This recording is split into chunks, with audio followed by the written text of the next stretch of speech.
আকাশবাণী কলকাতা। স্থানীয় সংবাদ পড়ছে ধৃতি সেন শর্মা।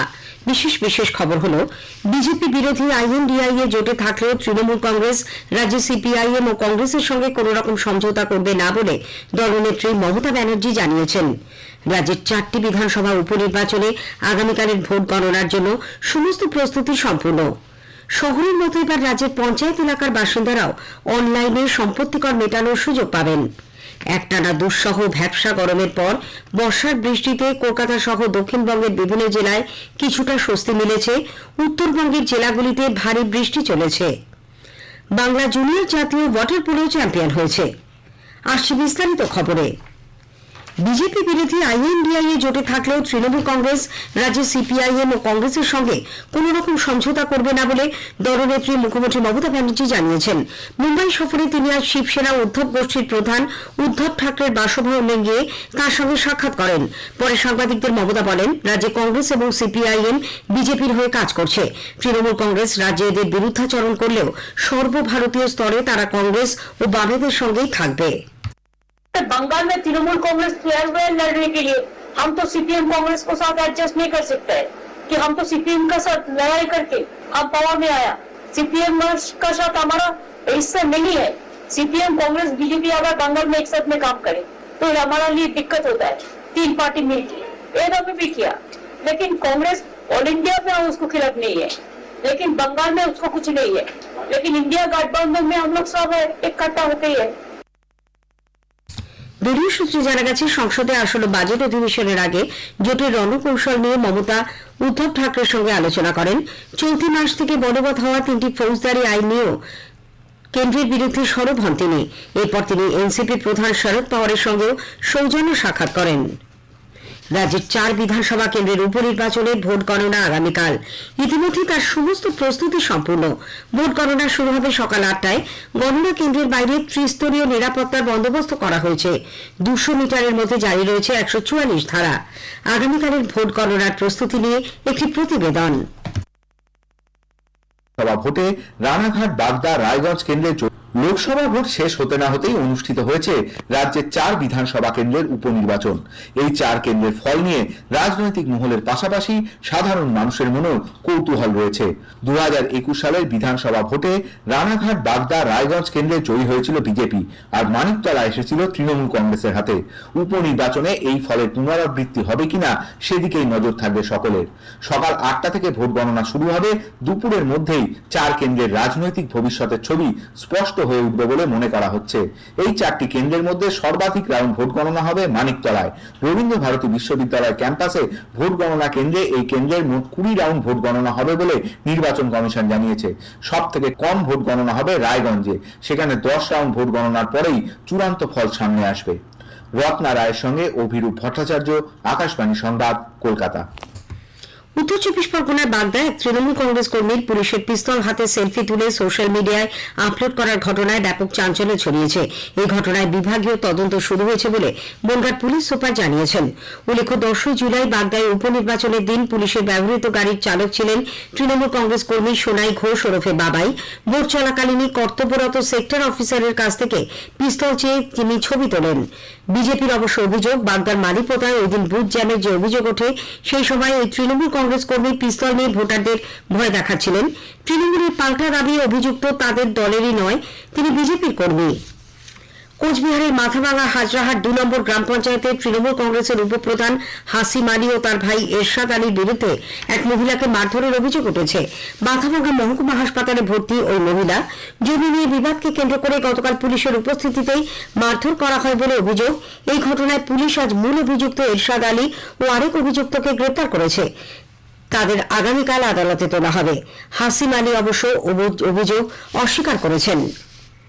বিজেপি সাম্প্রদায়িক উস্কানিমূলক মন্তব্যের জন্য মেয়র ফিরহাদ হাকিমের পদত্যাগ দাবি করেছে। দলের উত্তর কলকাতা সংগঠন এই দাবিতে আজ কলকাতা পুরসভার সামনে বিক্ষোভ দেখায়। উত্তর কলকাতা সংগঠনের সভাপতি তমগ্ন ঘোষ অভিযোগ করেন, মেয়র ফিরহাদ হাকিম অন্য সম্প্রদায়কে যেভাবে আক্রমণ করেছেন তা অনভিপ্রেত। অবিলম্বে তিনি এই মন্তব্যের জন্য ক্ষমা চাইলে অথবা পদত্যাগ না করলে বিজেপি কর্মীরা মেয়রকে কালো পতাকা দেখাবে। শ্রী ঘোষ বলেন, এই বিক্ষোভের জন্য তারা পুলিশের কাছে অনুমতি চাইলেও পুলিশ তাদের মঞ্চ তৈরি করতে বাধা দিয়েছে, তাই প্রয়োজনে তারা পথে নেমে আন্দোলন করবেন। শহরের মতো এবার রাজ্যের পঞ্চায়েত এলাকার বাসিন্দারাও অনলাইনে সম্পত্তি কর মেটানোর সুযোগ পাবেন। একই সঙ্গে 3টি কিস্তিতে তাদের সম্পত্তি কর মেটানোর সুযোগ দেওয়া হবে বলে রাজ্যের পঞ্চায়েত ও গ্রামোন্নয়ন দপ্তর সিদ্ধান্ত নিয়েছে। কম্পিউটার বা স্মার্টফোন থাকলে অনলাইনে এই সম্পত্তি কর জমা দেওয়া যাবে। সব ঠিকঠাক হলে পুজোর আগে রাজ্যের 3,339টি গ্রাম পঞ্চায়েতে একযোগে শুরু হবে এই সুবিধে। ইতিমধ্যে এই সংক্রান্ত প্রাথমিক কাজ সেরে ফেলেছে রাজ্যের পঞ্চায়েত দপ্তর। এতদিন শুধুমাত্র পুরসভা এলাকায় এই সুবিধে মিলত। নতুন পরিষেবা চালু হওয়ার পরে রাজ্যের গ্রামাঞ্চলের প্রায় 7 কোটি বাসিন্দা উপকৃত হবেন। গ্রামীণ পরিকাঠামোর উন্নয়নে পঞ্চদশ অর্থ কমিশনের সুপারিশ মেনে কেন্দ্র রাজ্যকে 3,123 কোটি টাকা দিলেও অধিকাংশ জেলা তাদের বরাদ্দ অর্থের বেশিরভাগ অংশ খরচ করতে না পারায় রাজ্য সরকার জেলাগুলিকে আরও সক্রিয় হওয়ার নির্দেশ দিয়েছে। অর্থ দপ্তর সূত্রে জানা গেছে, গত মাস পর্যন্ত এর মধ্যে মাত্র 848 কোটি 90 লক্ষ টাকা খরচ করা গেছে। সবচেয়ে কম খরচ করেছে উত্তর 24 পরগনা ও মুর্শিদাবাদ জেলা, যা বরাদ্দ অর্থের 20%-এরও কম। সবচেয়ে বেশি 48% খরচ করেছে কোচবিহার জেলা। এদিকে নবান্ন সূত্রে জানা গেছে, বিভিন্ন সরকারি প্রকল্প সঠিক সময়ে রূপায়ণ হচ্ছে কিনা তা খতিয়ে দেখার জন্য পঞ্চায়েত দপ্তরের সচিবের নেতৃত্বে একটি মনিটরিং কমিটি গঠন করা হয়েছে। ওই কমিটি প্রকল্পের সঙ্গে সংশ্লিষ্ট বিভিন্ন দপ্তরের মধ্যে সমন্বয় ও কাজের মূল্যায়ন করে মুখ্যমন্ত্রীর দপ্তরের রিপোর্ট জমা দেবে। স্থানীয় সংবাদ শুনছেন আকাশবাণী কলকাতা কেন্দ্র থেকে। একটানা দুঃসহ ভ্যাপসা গরমের পর বর্ষার বৃষ্টিতে কলকাতা সহ দক্ষিণবঙ্গের বিভিন্ন জেলায় কিছুটা স্বস্তি মিলেছে। আবহাওয়া দপ্তর আগামী বৃহস্পতিবার পর্যন্ত দক্ষিণবঙ্গের সব জেলাতেই বৃষ্টির পূর্বাভাস দিয়েছে। এর ফলে বৃষ্টির ঘাটতি কিছুটা কমবে বলে আশা করা হচ্ছে। কলকাতায় আজ বিকেল 5:30 পর্যন্ত বৃষ্টি হয়েছে 49.3 মিলিমিটার। তাপমাত্রাও বেশ কিছুটা কমেছে। মহানগরীতে আজ সর্বোচ্চ তাপমাত্রা ছিল 28.4 ডিগ্রি সেলসিয়াস, স্বাভাবিকের তুলনায় যা 4.4 ডিগ্রি নিচে। সকালে সর্বনিম্ন তাপমাত্রা রেকর্ড করা হয় 23.7 ডিগ্রি সেলসিয়াস, স্বাভাবিকের তুলনায় 3.2 ডিগ্রি কম। অন্যদিকে অক্ষরেখা ও ঘূর্ণাবর্তের প্রভাবে উত্তরবঙ্গের জেলাগুলিতে ভারী থেকে অতি ভারী বৃষ্টি হচ্ছে। দার্জিলিং এ রবিবার এবং জলপাইগুড়ি, আলিপুরদুয়ার, কোচবিহার ও উত্তর দিনাজপুরে আগামীকাল পর্যন্ত ভারী বৃষ্টির সতর্কতা জারি করা হয়েছে। এদিকে একটানা বৃষ্টিতে কালিম্পং থেকে দার্জিলিং যাওয়ার রাস্তা তিস্তার জলের নিচে চলে যাওয়ায় কালিম্পং ও দার্জিলিং এর মধ্যে যোগাযোগ আপাতত বন্ধ। জাতীয় সড়কে 21 মাইলে নতুন করে ধস নামায় সমস্যা আরো বেড়েছে। 10 নম্বর জাতীয় সড়ক মেরামতি করতে আরো কিছুটা সময় লাগবে বলে প্রশাসনিক সূত্রে খবর।